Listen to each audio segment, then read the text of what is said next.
Thank you, Sarah.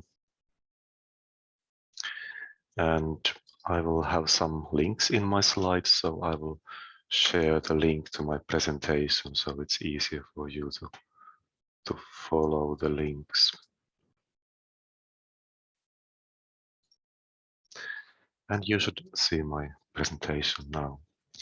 So I'm Mikael Linden from the Finnish Elixir node, which is CSC. And I've been working for 20 years at CSC on Identity and Access Management, or AAI, which stands for Authentication and Authorization Infrastructure. This presentation is about AAI in the context of European Open Science Cloud, and in particular in the context of life sciences in Europe. So what does AAI mean in practice? Well, it means that a user, such as a researcher, has a single username or user identity. They have a small number of credentials for logging in, such as passwords or multi-factor authentication tokens, and they have centrally managed community or group memberships and other properties which define the permissions in the services which they need for carrying out research or doing our daily jobs. In the right-hand side is a diagram which kind of gives an idea what it could look like in European Open Science Cloud, and I will return to it soon. But I start with a history of AAI in the context of research in Europe. Let's say 10 years ago, there were largely two separate communities. There were identity federations like Haka in Finland, and also several other European countries and countries globally. And there was a separate AAI for research. It was particularly around GRID. It was driven by EGI, European GRID Initiative. In 2015, European Commission funded a project called ARC, Authentication and Authorization for Research Communities. It was a sequence of two projects which started to design what an integrated research AAI could look like. One of the key outputs of those projects is depicted in this diagram. It's called ARC Blueprint Architecture for Research AAI.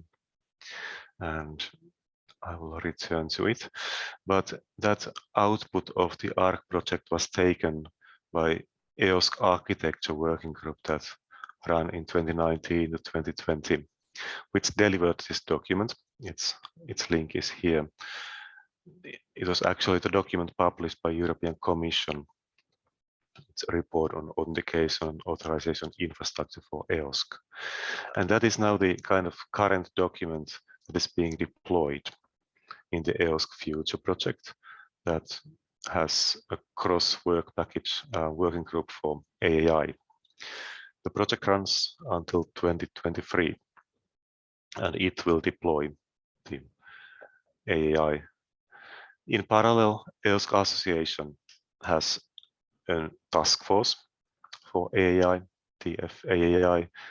Link to the homepage is here, and it is going to design the next phase of EOSC AAI, the kind of detailed, improved functionality and policies. We don't know where it will be implemented. Potentially some follow-up project will implement it, or maybe some components already in the EOSC Future project. That is what it looks like from kind of engineer's perspective. We have the home organization of the research and universities, research institutes. They are responsible for authenticating the user and also for managing their affiliation. So information if they are a researcher affiliated with the university, if they are student or administrational staff or other kinds of affiliated users in the university. Not all universities are supported, so there's also a plan B. We can use the commercial providers for authenticating the users, like Google. The downside is that we never receive fresh and authoritative information of the authenticated user's affiliation to a research infrastructure from Google and other commercial providers. Communities are central in EOSC AAI. Communities manage the end users' memberships in the communities and research infrastructures, but also projects, research projects the researchers are affiliated with, and other groups which influence the users' access rights. The community AAIs can be managed, for instance, by science clusters, like I'm representing life sciences science cluster here, but another cluster AAI is by the photoneutron community. The AAI name is Umbrella ID. The particle physics has their own AAI provided by ESCAPE project, and so on and so on. There may be also some smaller communities managing their community AAIs. And down here are the kind of end services, the actual services the researchers want to access for the job. They can be services related to data. They can be services related to computing.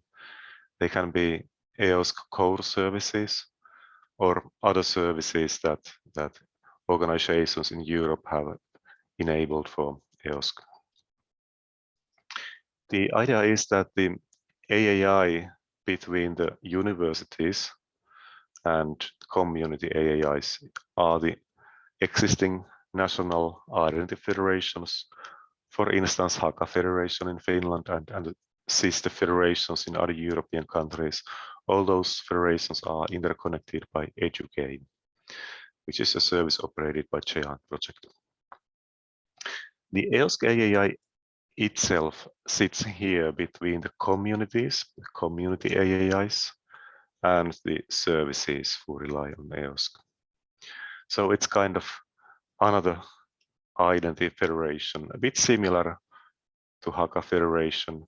In the EOSC AAI, the authenticating entities or identity providers, if you want to use this technical term, those are managed by the communities, and the service providers are then the EOSC services. The idea is that the user first logs into the community AAI via Haka.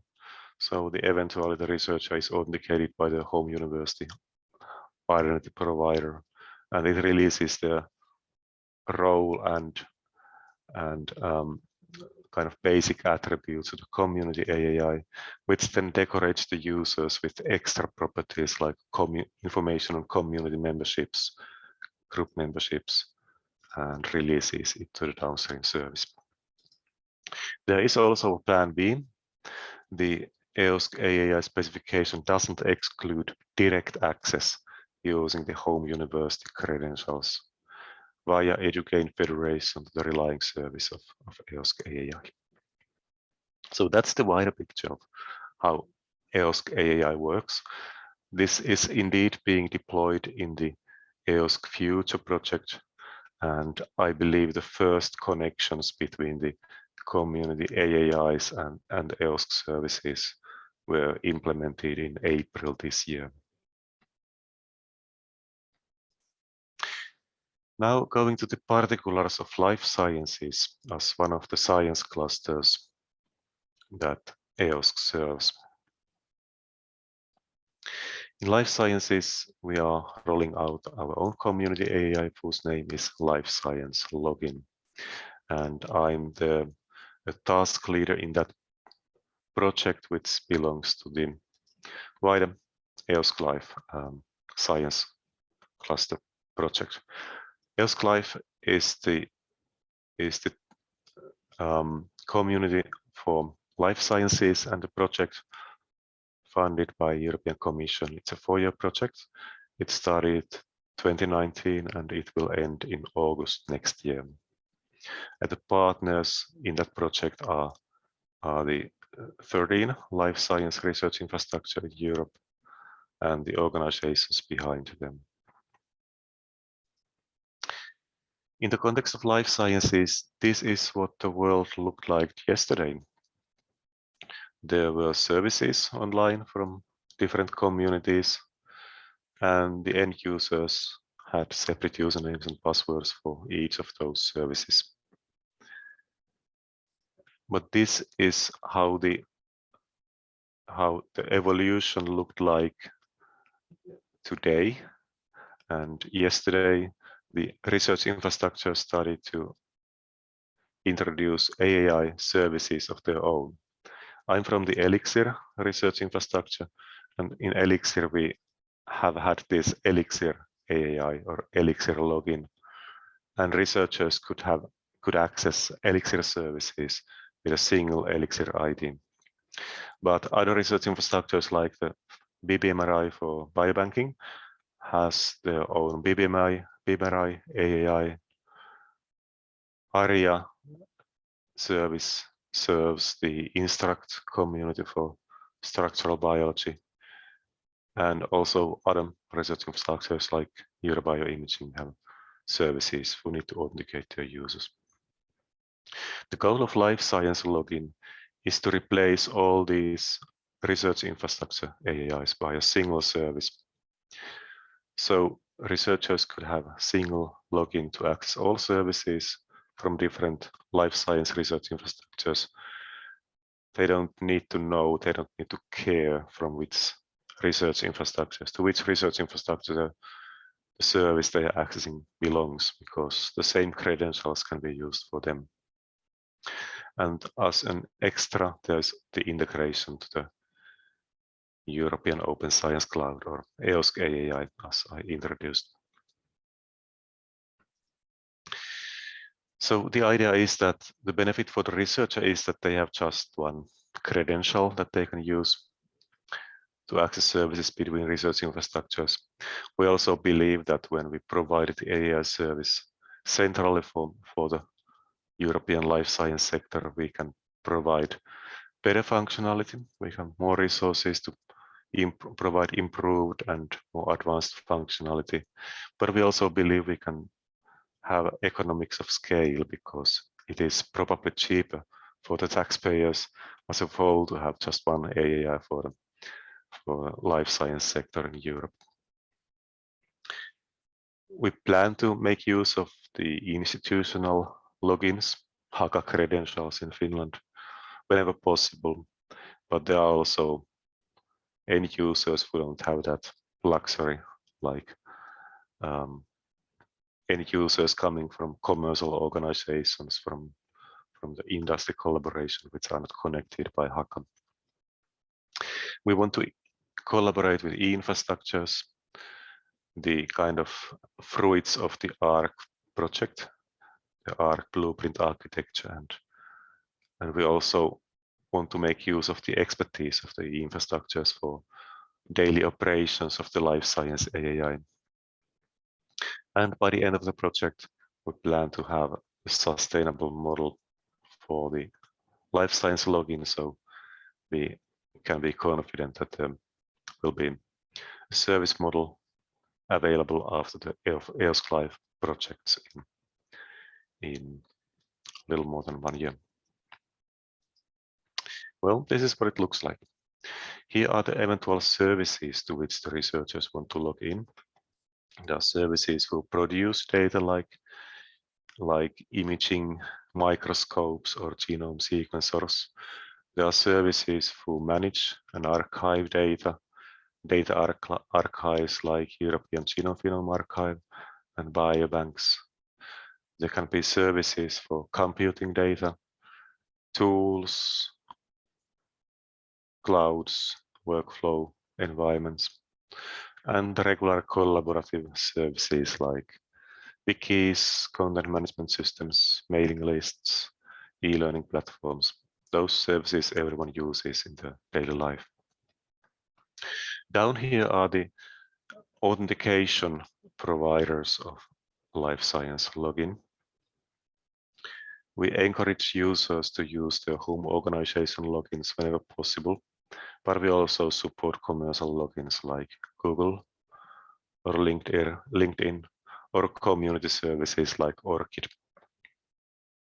And the life science login or life science AAI is here in the middle.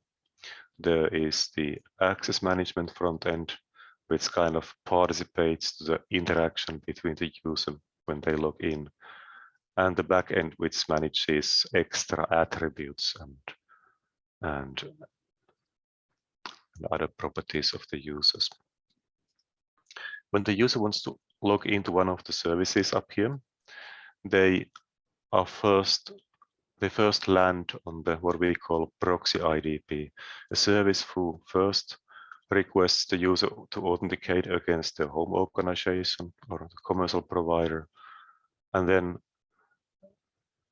acts as an OpenID Connect provider or SAML identity provider towards the services up here, so that the services up here have a single integration point, SAML, OIDC, or a special flavor of OpenID Connect called Global Alliance, or GA for GH, AAI, which is relevant for managing an authenticated researcher's access to the datasets, the sensitive data sets, like genomic datasets where separate data access permission needs to be granted to the user.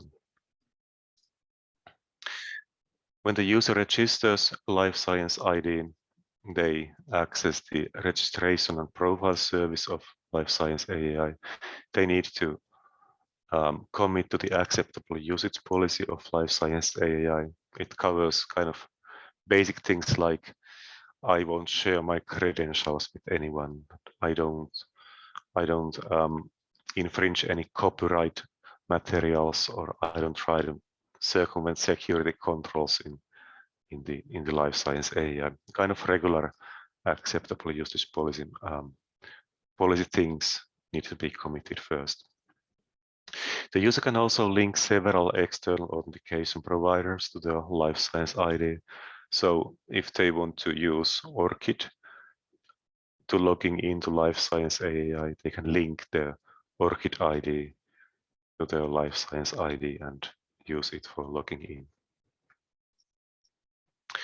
If authentication that the home organization provides is not good enough, if the relying services require multi-factor authentication, it's an extra component that the Life Science AAI manages.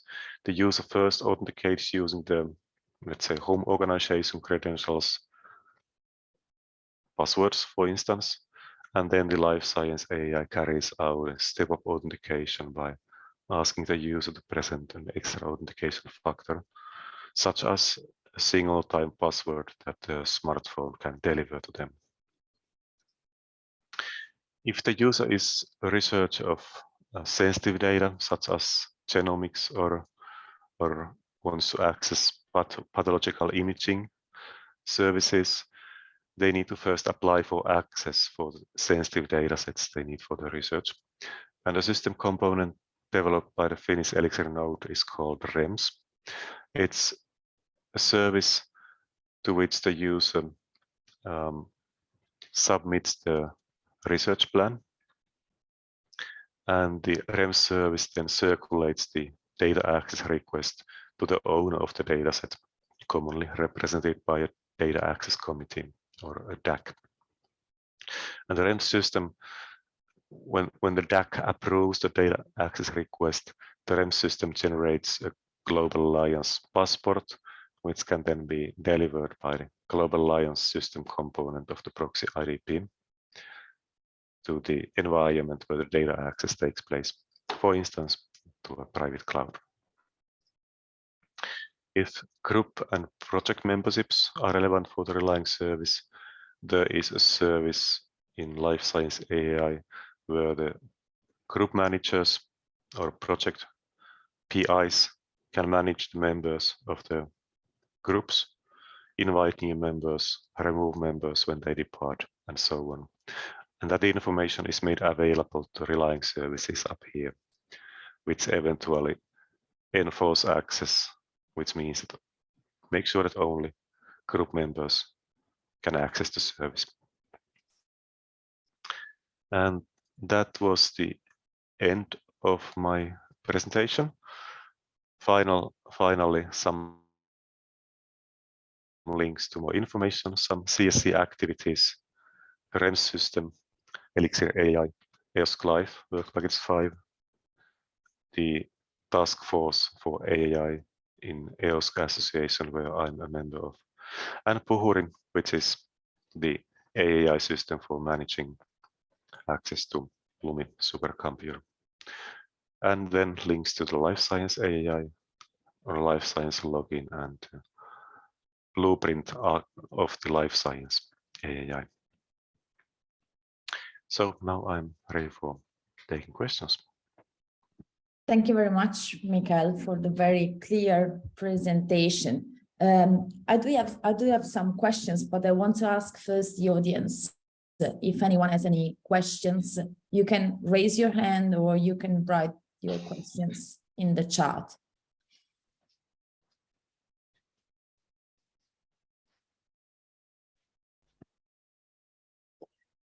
So I don't see any hands raised. So maybe I will start. First thing that I wanted to ask you is a clarification on your presentation. So did I understand correctly that the life science logging is going to replace completely the current existing AI, or it's another layer?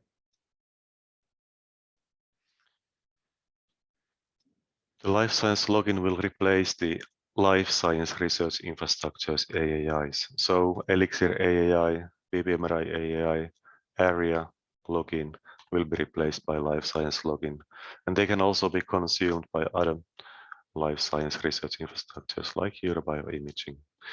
The other science clusters, so skipping back to this diagram. So this is life science AAI is the life science cluster community AAI.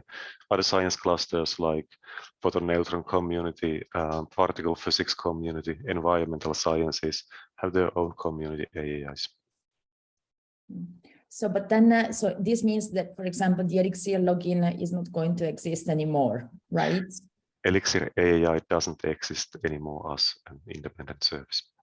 Okay, what does this mean in practical terms? So how did you manage this replacement, or is it already happened? Is it happening, or?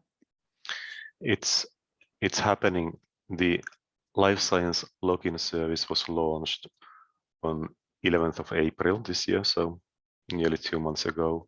And in the launch day, the 7,000 Elixir IDs were migrated from Elixir AAI to life science login.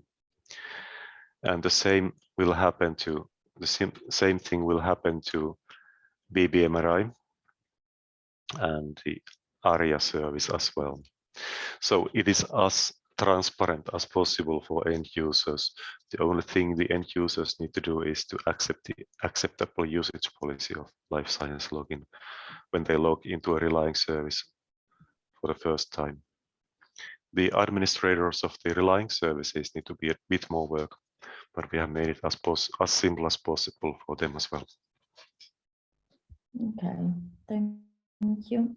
And then also you mentioned Puhuri, the AI for Lumi. Where does Puhuri fit in this overall picture? That's an excellent question. It appears to fit here in the kind of service layer. But however, Puhuri has also some properties which commonly belong to a community AAI, because Puhuri has also the functionality where the PIs can manage the project members. So it kind of sits both in community AAI and here in the service. Okay. And then I have one last question, and then I will leave the word to someone else. So, I mean, last week I was participating in the NAIC conference for the Nordic Infrastructure Collaboration Anniversary Conference, and there was a panel about interoperability. And of course, AI was mentioned as one of the key elements to enable interoperability. What do you think are the main challenges to make this happen? And I mean, to have effectively AI in place enabling interoperability. So what are the challenges that we have ahead, in your opinion? Yeah, well, there are kind of technical questions and policy questions. And one of the kind of special area of challenges is usability. How to make this flow where the user traverses through the community area to the services as kind of simple and usable from the user perspective, including also the requirements that the European data protection laws impose to the users, so that the users need to be informed what is happening, who's processing their data, in particular in this kind of environment where the users may be using several community AAIs and several services, and the information is shared between the services. Otherwise, the basic architecture itself is quite proven technology. It has been around in the Giant community for more than 10 years. Okay, so thank you very much for answering my questions. So I want to ask once again if anyone else of the participants have any questions.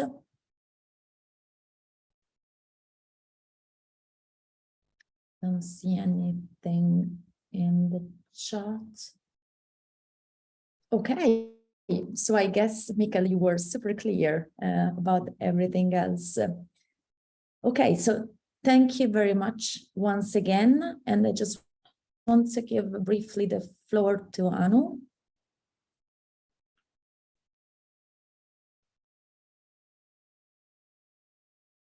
Yes, Mikael, I'm going to share my screen for a second. Thank you. So I just wanted to inform you of the next EOSC Finnish Forum webinar that is already taking place this week on Wednesday, 8th of June at 1 o'clock, where we have actually 4 EOSC Finnish Forum members presenting. The topic is EOSC impact and uptake at the institutional level, benefits and challenges.